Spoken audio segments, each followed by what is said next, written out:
Well, Christoph is not here, but once upon a time, was a woman who was an Americanist.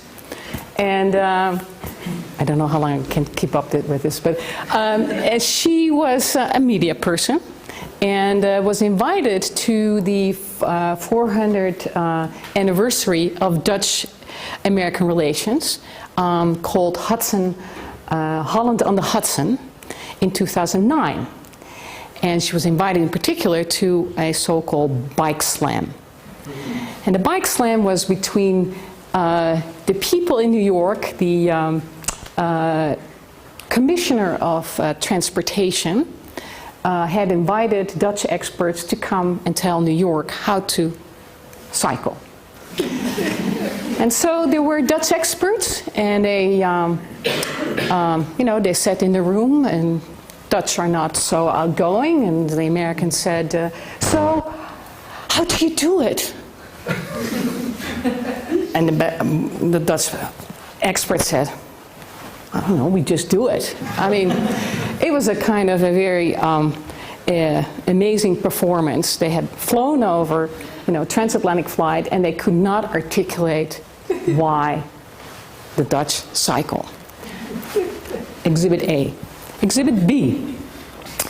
As part of the diplomatic efforts, there was a trip along the Hudson River to celebrate that one moment when Henry Hudson, a Brit, but in Dutch employ, and therefore the claim of the Dutch to New York in 1609.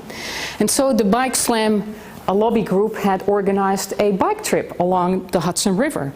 And the embassy invited this American expert to come, and they said, well, you have to be at Pier 10 at 5 o'clock in the morning. And this Dutch woman, having just come off the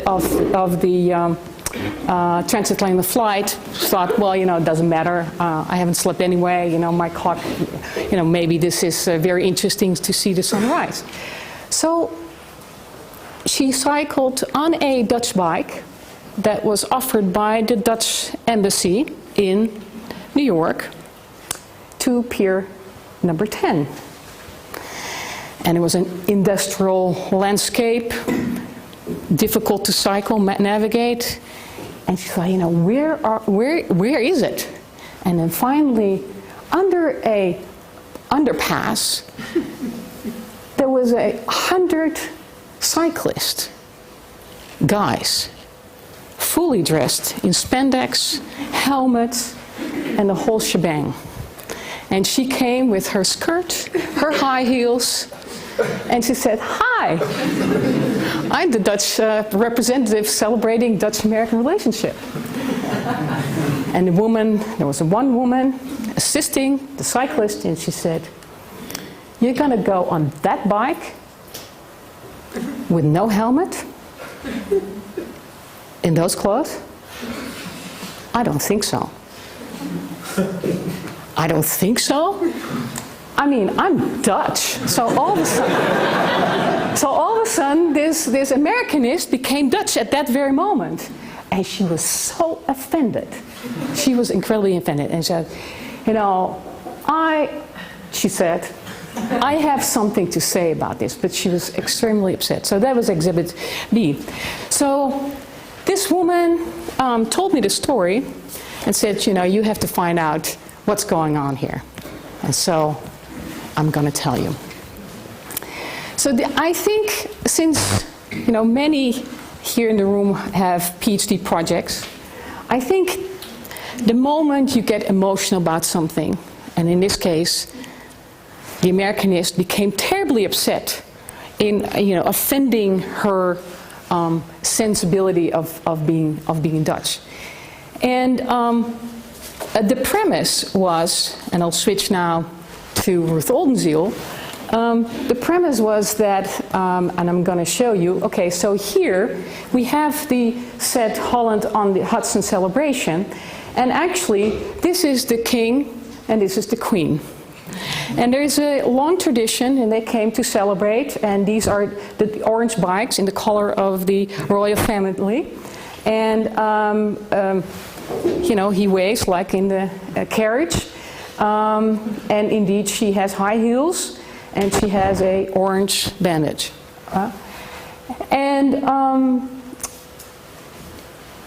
This is one of New York's proudest accomplishment, which is a bicycle highway.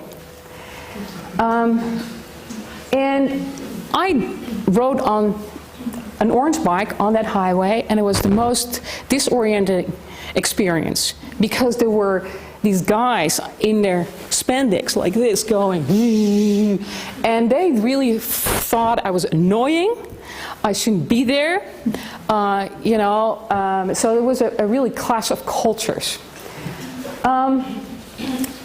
So let's compare the Dutch way and the American way. Okay, you phone, you have a dress, you have a rear slide lock just to quickly park your bicycle, and of course juggling all these different roles on the bicycle. This is not cycling. Okay, I want you to know. Analyzing this in a more you know, analytical way, American cycling versus the Hollandraad. Now, the Dutch don't talk about the Hollandraad, but the Germans talk about the Hollandraad, and that's indeed how I got my first bike through eBay, the German eBay. I just said Hollandraad, and I got many, and then I said Hollandraad, Schwabing, and then lo and behold, around the corner was someone selling a Hollandraad. It is not really a Dutch bike, but it is a kind of imitation thereof. So the two bikes, an American bicycle, and there's really a heated debate about this, is a stripped down machine. There's a real discourse that the stripped down bicycle is the essence of cycling. And it's also, you sit on the bicycle like this, right, hunched over. And it, in historical discourse, this is associated with a low class and speed. And it does not have accessories.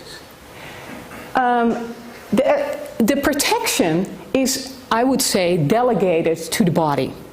So instead of having the protection, the safety on the machine, it is delegated, transferred to the body. Hence, you have all the protection gear.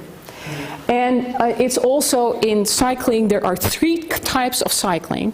There is cycling, although it turns out it's called in the American literature utilitarian cycling, and that's a beautiful word. Then there is touring, and then there's racing. They are totally different culture.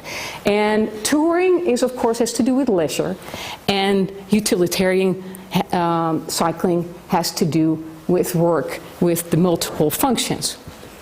And then racing is really sports, is yet a totally different kind of cycling. And it took me a long time to understand these differences. And that when you talk about cycling, you're talking about something totally different. Here, what's important with the Hollandraad is the skirts, the high heels, its multifunctionality and so forth. Okay. So I started in 2009 thinking, okay, it only becomes real cycling when you see women cycling in droves on cycling. Then we can call this phenomenon cycling. And that turned out I was wrong. In technology studies, we say, okay, you have an innovation like an artifact, like a bicycle. But a bicycle cannot function without a system supporting it. A car is useless unless you have a road to support it, driving license, a gas in an oil industry, and so forth. So I want to look at the bicycle lane in particular, why it was so, what went on in that, in my experience in New York.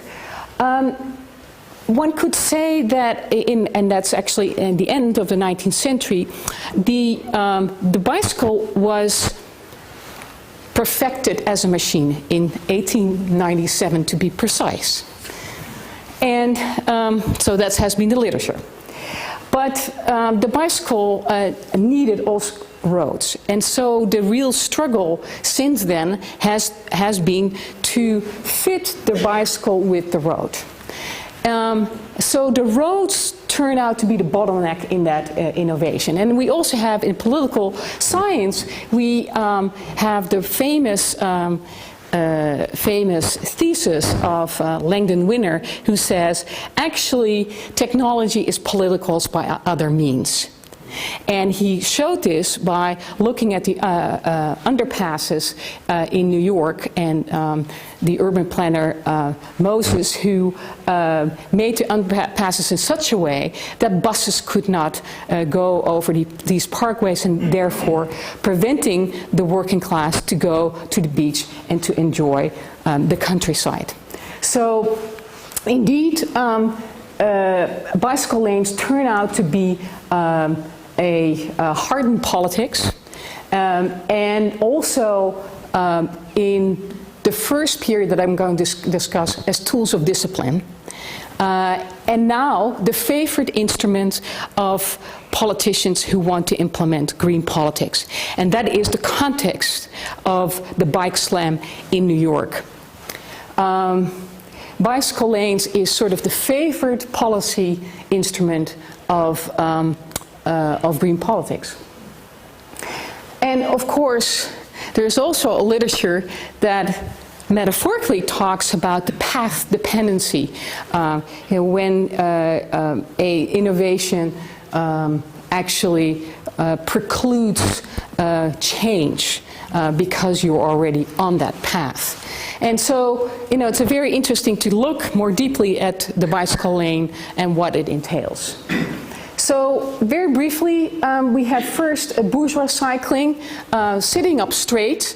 The Dutch are famous for sitting up straight, as if, and the metaphorically and in this course, the analysis is that it's actually kind of an aristocratic culture of sitting on a horse, and that's also how bicycles are being called. It's called an iron horse in almost all the different languages around the 1890s. And touring becomes the mode of operation. And then we get utilitarian cycling, and the bicycle becomes an instrument for the working class. And then finally in and I have the two different periods, but in the 1960s it becomes an instrument for green politics. So let's go very quickly over this first period. We have to understand that the bicycles were a global consumer good. And actually the manufacturers who first produced guns then went to produce sewing machines, then bicycles, and then automobiles. It's almost a perfect succession of consumer goods. And it meant that they also had a global strategy, and gender became very important in that. Let me show this. So here we have a typical image of the leisure class going through the countryside in these high bicycles. And the safety bicycle here on the right becomes gendered. That is to say, this becomes the machine where women can become part of this innovation. And so the publication campaigns, gender is extremely important, and a lot of the literature has focused on particularly those representations. And it's very rich and it's very seductive, but it's also very problematic. So the bicycle becomes we know the machine in the garden as, Leo Marx has described this, how industrialization becomes part of the countryside. And we have Stilgo, who shows the kind of the corridor that railroads carve out to show the urban classes, the countryside from their window. And indeed, I would say that the bicycle, and here we see it, and it's very funny, this is in the Alps, this is an American couple that goes over the Alps, and they describe how they weave in and out with the railroad, and actually can wave to the engineer, because the pace of the train is about the pace of the bicycle. And so it is a kind of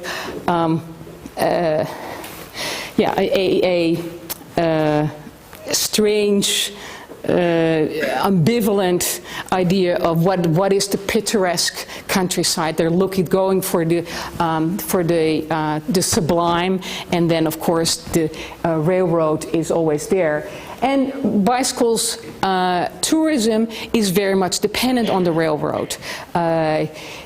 People go around the world, and then people turn out to be mostly Americans and the Brits. So there are many around the world cycling tours, and we have here one on the left.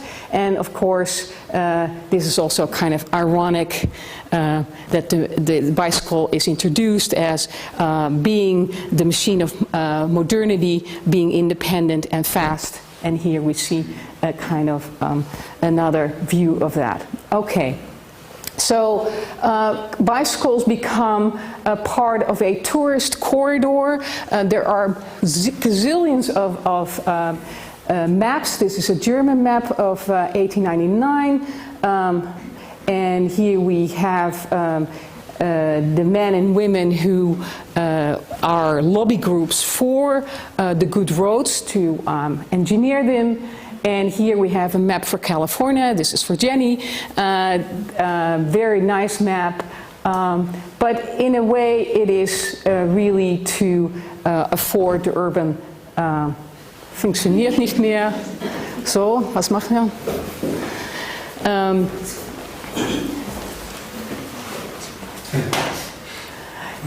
And what is nice about this one particular picture is that we see these bicycle clubs were middle-class bourgeois clubs that negotiated different deals with hotels so that there was a kind of easy flow for the urban classes to enjoy the countryside. And the picture here on the, thank you. Here is a kind of a help desk for cyclists, and what was in. This is actually it's in the Library of Congress. These are the signatures of the lobbyists for cyclists to get good roads. It's about 10,000 signatures. So it was a very vibrant, democratic, liberal culture, civic culture. And this was in this help desk. This was in bandage, but also to repair both the cyclist and the bicycle. Okay, we go now to the second part, because bicycles drop down in price so quickly that most workers are able to afford it. And a true contest of class emerges on the streets. And I'm going through, to look and show you some images of what that entails on the streets. So in the cities, but also in the countryside. And how we all know the story about how we all have car-governed cities, and how we have highways that only allow cars to be part of it. But how that happened, we know actually very little. And it's just absolutely amazing to me that all the automobile literature is not helpful when we look at this. Okay, so I just want to give you a sense of how quickly and how deeply, the bicycle became from the machine, the modern machine, to working class feet. I mean, it's basically in 10, 20 years. It's amazing. And you all know bicycle thief, Ladder di Bicicletta from Victoria de Sica, famous in 1950s. And the Chinese movie was inspired on that. But Seth was very, has found a real gem on a German movie, which Bertolt Brecht actually wrote some of the scenes, and Eisner wrote the scores. And I just really want you to see a little clip of it. Let's see. So, looking for work.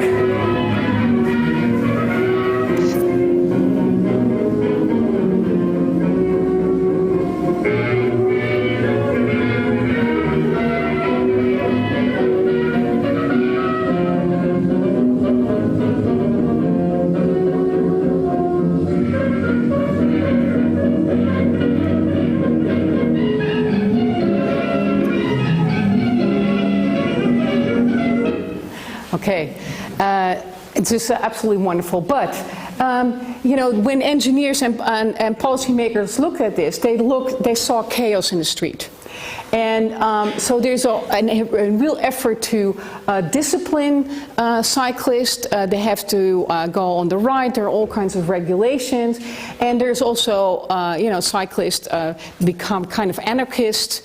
So it's really the fight in the streets. And I just want to, I mean, this graph, there's a lot of work that's behind it, but and it's a little bit difficult to read. But I want to really emphasize this is the share of cyclists in these different cities of the total. So you have to read this as here, cyclists share is about 80%. And this is actually up till the 60s. If we take 50%, there's still the majority in almost all European cities, and particularly where workers are part of it. And these are very difficult figures to get, but it really, we need to remind ourselves of this. I should say that this excludes pedestrians. This looks at motorized and non-motorized traffic. So I want to go quickly through how the automotive future is designed. Because what is totally amazing to me is that the design of the automotive future occurs when there are basically no cars and there are lots of cycles. And so I call this scanning the horizons. So they're scanning the horizons for what the future will look like, and they skip over the cyclists that are in front of them. And who are these groups? These are international experts of traffic engineers who started to formulate it in 1905. They say highways need to be fast corridors and separate flows in which cyclists need to be excluded. And it's made very, very explicit. And I found the evidence that there's an international community that makes a standard that excludes cyclists.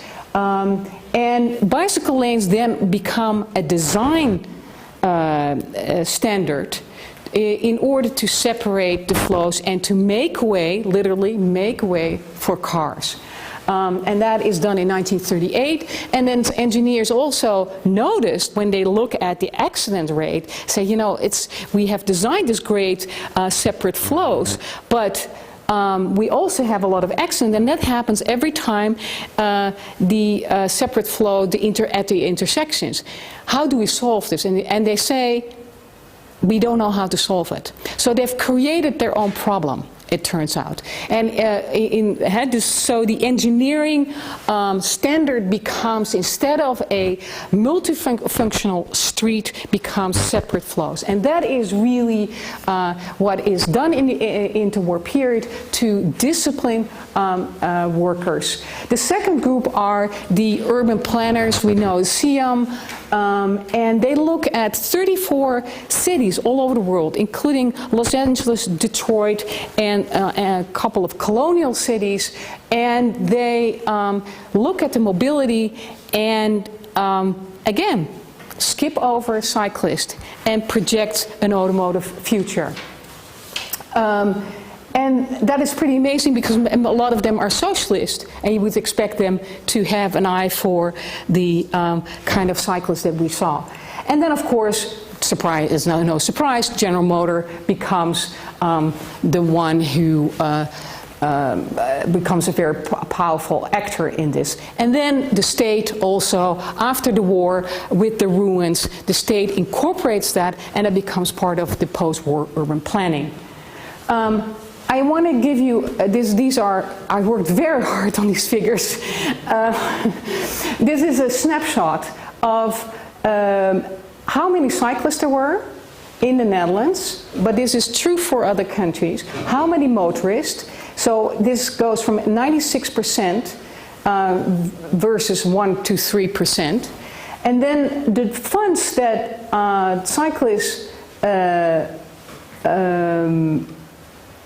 get 5%, they pay taxes. They pay a very proportionally greater number of taxes, and they get very little back in return. What we also should note is that the cyclists are working class and urban, whereas the automotive highways are actually countryside. So we see already the emergence of suburbia basically getting more funds and the city paying for it.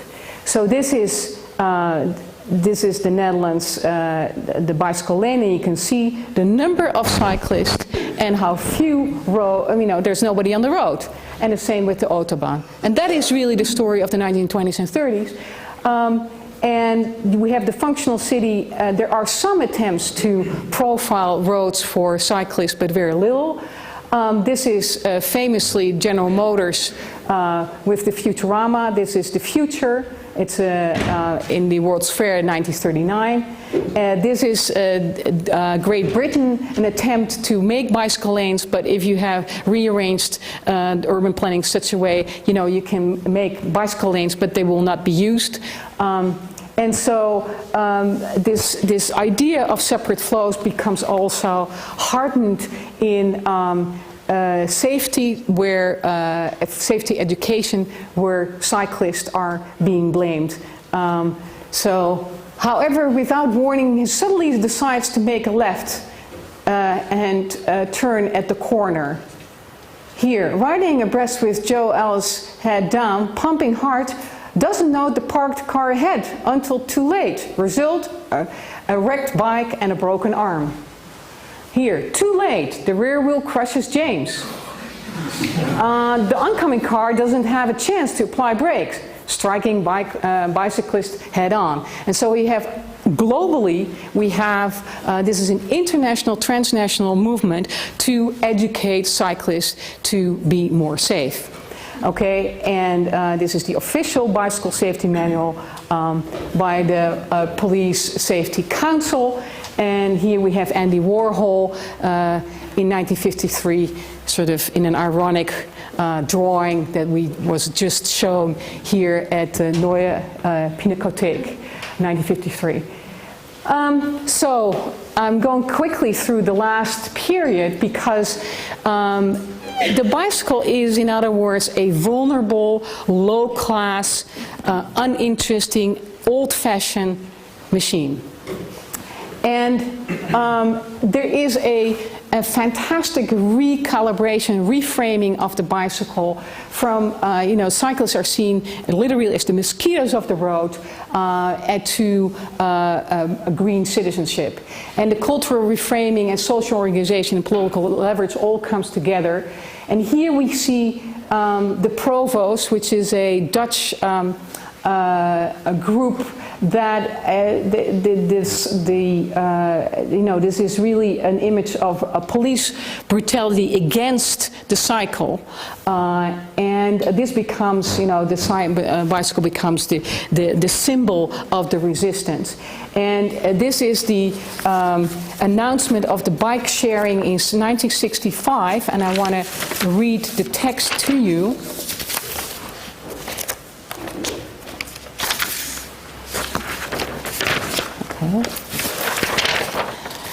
Amsterdammers, the asphalt terror of the motorized bourgeoisie has lasted long enough. Human sacrifices are made daily to this latest idol of idiots, car power. Choking carbon monoxide is its incense. Its image contaminates thousands of canals and streets. The Provo bicycle plan will liberate us from the car monster. Provo introduces the white bicycle, a piece of public property. The white bicycle is never locked. The white bicycle is the first free communal transport. The white bicycle is a provocation against capitalist private property, for the white bicycle is anarchistic. A white bicycle can be used by anyone who needs it, and then it must be left for someone else. There will be more and more white bicycles until everyone can use white transport, and the car peril is past. The white bicycle is a symbol of simplicity, cleanliness, in contrast to the vanity and fullness of the authoritarian car. In other words, a bike is something but almost nothing. Okay. They have been very influential, and it becomes part of a transnational mobilization.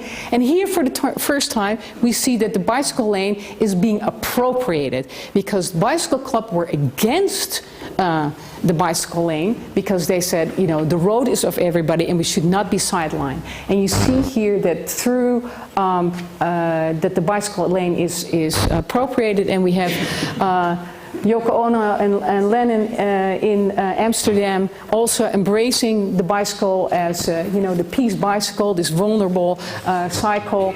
And then we see the transformation. This idea is picked up in 1976.